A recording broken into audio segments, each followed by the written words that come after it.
There's a book called The Ten Tribes of Israel by Timothy Jenkins. He says here, America 500 years before Christ, of course, the Mexicans are descendants of Hebrews. It is true.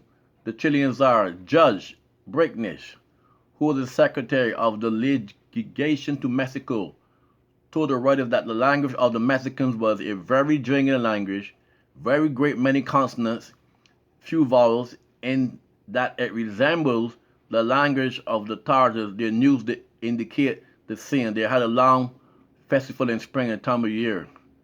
Right? He says here that the language is Hebrew. Told the writers that the Mexican lines were Hebrew. So why is the speaker speaking and what they look like? Here's how they look. There's a map. When the invaders came over in 1544, these were the indigenous people of this land, fighting off the invaders. That's where the conquistadors came and took the place. See the arrows I'm pointing at? All that. Brothers, that's their land. Stake your land, bro. All in Brazil, all up to Mexico. We once controlled those areas. And they know this before the Catholic Church took over and forced us to speak their language, like the scriptures say. You're going to be speaking another language that is not your own. And that's very well happens. You see what I mean? So I'm going to go over here into the incidents and travel in in the Yucatans.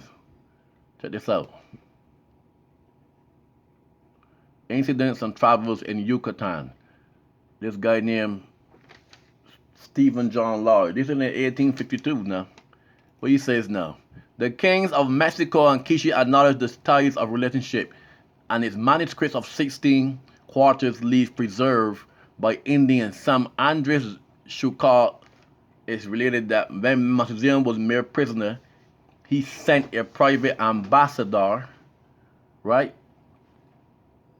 to Quiche to inform him that some white men have arrived in his state. So these white people came over, which you know, they show that these conquistadors came with the English, right?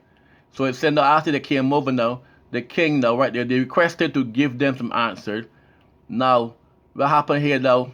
They request to give the answer and taking their bulls, discharge some against the rock, by saying that no impression was made upon it, returned very sorrowful, told the king that there was no way of avoiding the disaster. The white men will certainly conquer them. Keycat dissatisfied sent for the priest, desiring to hear the opinion on this important subject, and there from the ominous circumstance, a certain stone brought by the fires from Egypt have suddenly split into two, predict the ruins of the kingdom. A stone they brought to Egypt suddenly split in two. So what's the stone they brought from Egypt? Huh? This is a book here now that tells you what happened now. This book is called now Incidents of Travelers in Central America with the same guy. Right? John Lloyd Stevens, Volume 1. And he tells you right in this book now. Watch, that's him there. You can Google this book for yourself. Now he tells you right here in this book now, check this out. He was sent. He said he was sent from who? Some president. What's the name of this president that sent him on this? He said being instructed by the president with a special confidential mission. What confidential mission to Central America on Wednesday, October the 3rd, 1839. Man, like on a mission impossible, a confidential mission. Like I keep telling you, man, these things were hidden from us. They weren't supposed to. When they write these books, he said, by the time I had passed through the whole length of the principal streets, the town seemed to be in entire possession of blacks. Those are hijacks, man. The bridge, the marketplaces, the streets, stores were thronged with them. I might have fancied myself in the capital of a Negro republic. They were fine-looking race, tall, straight, and athletic, with skin black and smooth and glossy as velvet, and well-dressed. The men in white cotton shirts and trousers and straw hats, the women in white frocks. So we're seeing here, this is all people that they tell you that they brought a stone out of Egypt. Why do you think all the artifacts that they have in the Grand Canyon, they don't want our people to go there and dig up these things? Now I'm gonna go right here to page now 76, right?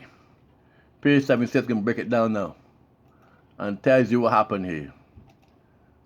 Period 76, bear with me, right? Come on. Period 76. Am I right in this book? Period 76. Let's see if I'm right here now, because I've been doing like I'm messing up a little bit now. But it can tell you right here. Period 176. That's supposed to be right there. Let me see. Period 176. 174.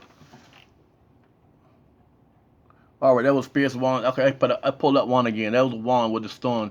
Let's go to 171 and see what it says now. Page 171. According to Fuentes, the chronicles of the Kingdom of Guatemala, the kings of Quiche of Coatzacoalcos were descended from the Toltec Indians, who when they came to this country found it unhurried inhabited by people of different nations. According to the manuscript of Don Juan Torres, the grandson of the last kings of the Quiche was a possession of Lieutenant General appointed by Pedro de Alvarado, in which Fuentes said he obtained by Father Francis. Jesuits, right? Vasquez, the historian of the Order of San Francis. This is the historian from the Jesuits. He said the Toltecs themselves descended from the house of Israel, who were released by Moses from tyranny of Pharaoh, and after crossing the Red Sea, fell into idolatry. To avoid the reproof of Moses, or from fear of his inflicting upon them some chastisement, they separated from him and his brethren under the guidance of Tanu, their chief, and passed from one continent to another to the place which they call the Seven Caverns, a part of the kingdom of Mexico, where they found and celebrate the city of Tula. From Tuna sprang the family of the kings of Tula and Quiches, and the first monarch of the Toltec. So we just show you the color, all these books that they be hidden from you. I'll let you know, they already know these things. So the few people that got out there now, what they call them Afro-Mexicans, which really Shemitic people. And a lot of them, see me. A lot of we understand too that when we came to Egypt, we had a mixed mother too. So we see the mixing a lot because our people also been mixing up with the Egyptians and different nations. So you see the different texture here. But it's the tribe of Judah that carried the woolly hair because the Bible tells that with Yahshua. So we all have to understand, you know, things change, people change, but these people let you know because the Catholic Church had to drop on that. They're the ones that know the secrets. That's why he is San Franciscan Mount. That's why he showed that image there with Cabot showing the people.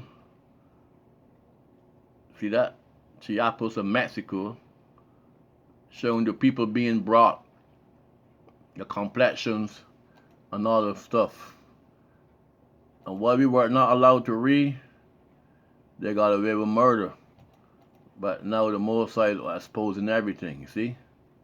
That's the map there. And that's the color of them. That's the color of them, man.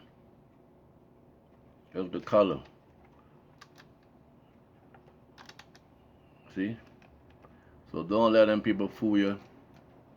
Sebastian Cabot maps. When they travel. That's one of his old maps there when they came over to this side of the world. See, really it's John Cabot. You can look up that for yourself. Maps of John Cabot. See? That's his map right back there. Fighting the people. Pushing them off the line. They got his hand, his sword at the bottom of the line, like ships coming in. So this would be are the people, the original people of this place is the children of Israel. I just tell you that they said they speak that the language was Hebrew, you know. So that's all I'm going to put up for right now. Peace.